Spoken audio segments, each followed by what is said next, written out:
The truth.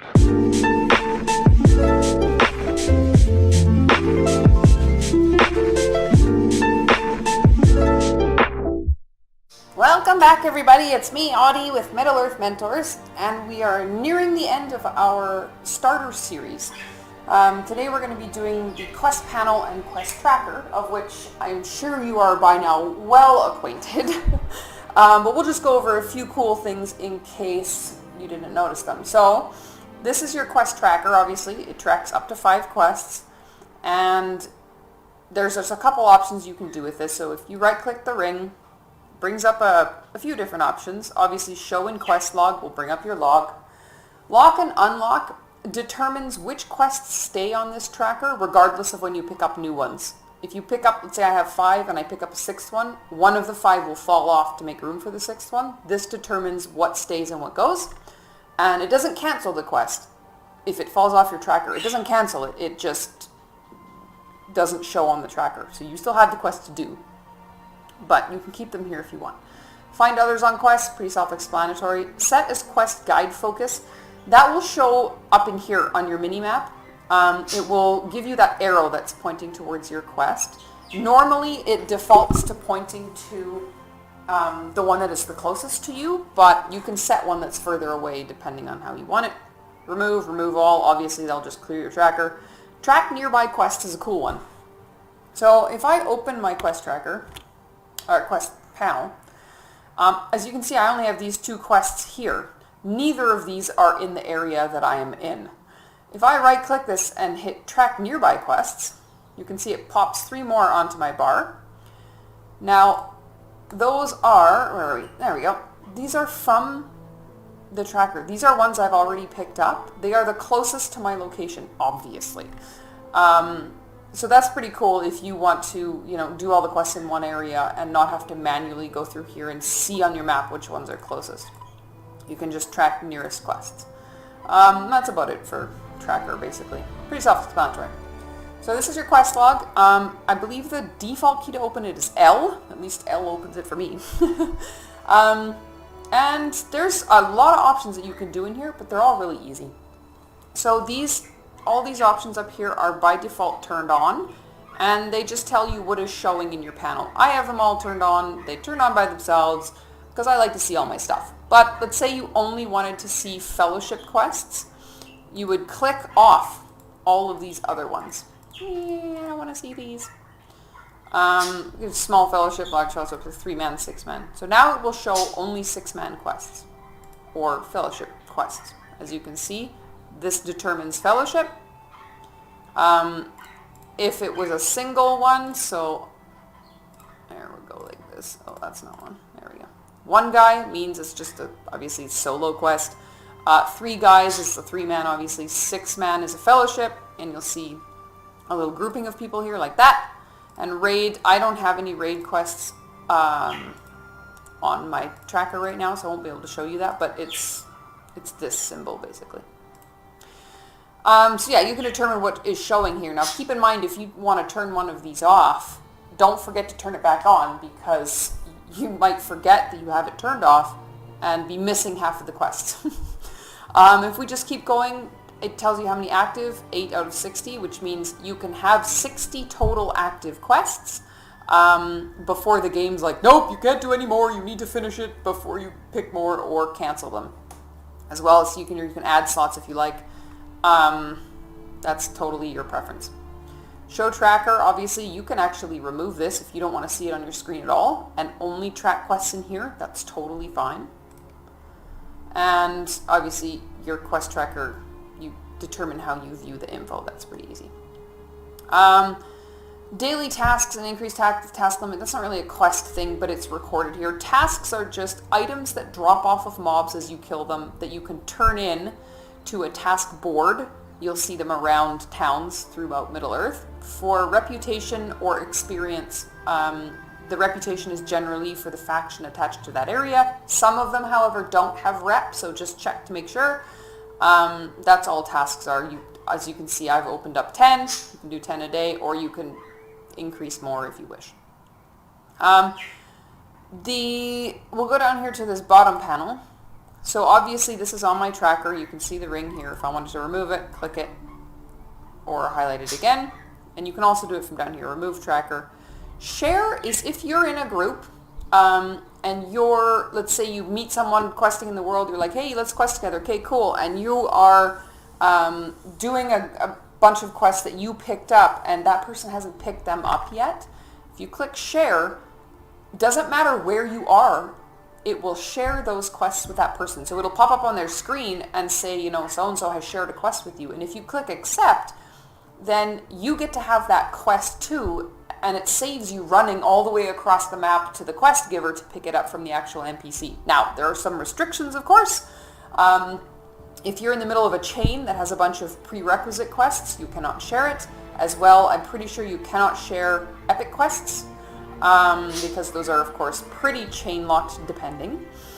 And I'm not in a group right now, but if I was, you'd be able to see why, like you'd be able to see in the group who is able to take those quests and who is not eligible, so that's kind of helpful. Cancel, obviously. This is how you get rid of a quest completely. If you're like, I don't want to do this quest at all in the whole game, click cancel, you'll remove it entirely. You can always get it back from the NPC if you wish, but that will completely, well, cancel it, obviously. Now, this is pretty cool. I like this part. So if you go to show history of any quest that you've picked up, this gives you all of the dialogue that the NPC gave when you first talked to them. So if you want to remember, like, oh, what is that storyline piece again? Or what, you know, what piece of lore is this? Blah, blah, blah. The story writing in this game is fantastic, and it's all in here. And as you can see, it explains everything, same as right here on your screen, of course, but it gives you the background of what the NPC said to you. So that's just kind of a cool RP thing as well. A lot of the times, if you're struggling with a quest, you can't figure out what to do, even though it tells you in here, sometimes the history of the NPC giving you the information, there'll be hints in here of what you need to do. And of course, find a fellowship is pretty self-explanatory. Click your quest, click that, and you can come in here to see who else is doing that quest if you filter it, or you can set up so that you show up in here looking for a group to come join you. We went over that in the last video, so I'm not going to go too deep into that here. Now, I talked in an earlier video about the filter panel. I believe that was the very, very first one in the series, the intro video. You can filter quests per character or per account. That's what these little buttons are. This one is account, this one is character, as you can see. If I never want to see this quest again and I don't want to do this quest, I can click this and it will filter the quest, so it will remove it from my vision. I won't see it at the NPC, it'll no longer be on here, and it won't pop up for me ever again. Same with account. So there's one quest in this game that I don't do on any of my characters. So if I just filter it on account, I don't ever have to see it again. Super easy. So that's what that little picture is down here. Now, one other cool thing that they added recently for maybe our people with less than perfect eyesight, this A button down here changes the size of your text. Now, this is on a number of panels. It's not just the quest panel. So if you have problems with seeing in the screen, also people with 4K monitors might not be able to read the screen because the letters would be super small, you can jack this up super big. Look at that, it's huge. So play with that if you like, and as well, it's per character, so you know, if you want it super big on one character and not on the other, you can do that. Of course, you can also expand or shrink the menu from here. That's pretty self-explanatory. And search, obviously, if I searched Erebor, it will come up. Why didn't it let me search that? That's kind of weird. Oh, it doesn't want to. Okay, so search it by quest title. It doesn't search it by region, which I guess makes sense. As you can tell, I never use this option because I just have them in here. Now, the one thing, the most important thing on this whole panel that everybody should know is this. Show completed. A lot of people return after a long break and have no quests waiting, and they can't figure out where they left off. They can't remember what they did, what they didn't do. If you click this, it will bring up every quest that you've completed in the entire game. Now, this character is 115, and she's a completionist, so she's done every quest and every deed in every single area up until level 115. So her show completed list is extensive. Now, it's a lot of quests, so there's usually a long delay when you click this. It's normal. Don't freak out! It's just the game loading your thousands of quests that you did. There we go. That didn't take long at all. So this is your best resource for finding out, obviously, what you've already done. It organizes it alphabetically, and you can see it's listed by the name of the region. Now, not all of them are listed under the region they're in. Some of them are kind of strange. Like, for example, Ashes and Stars. This is a quest chain in Gondor. It's not listed under Gondor, it's listed under the name of the quest chain. So keep that in mind. Sometimes the things will be listed under odd names. If you can't find your thing, it might be under something that you didn't expect. As well, you can see all your epics in here, everything, all the things you did. Now, so let's say you come back and you can't remember which epic quest you left off at. Open it, so you just click it and it just expands the menu, and it tells you every single quest that you did in that chain.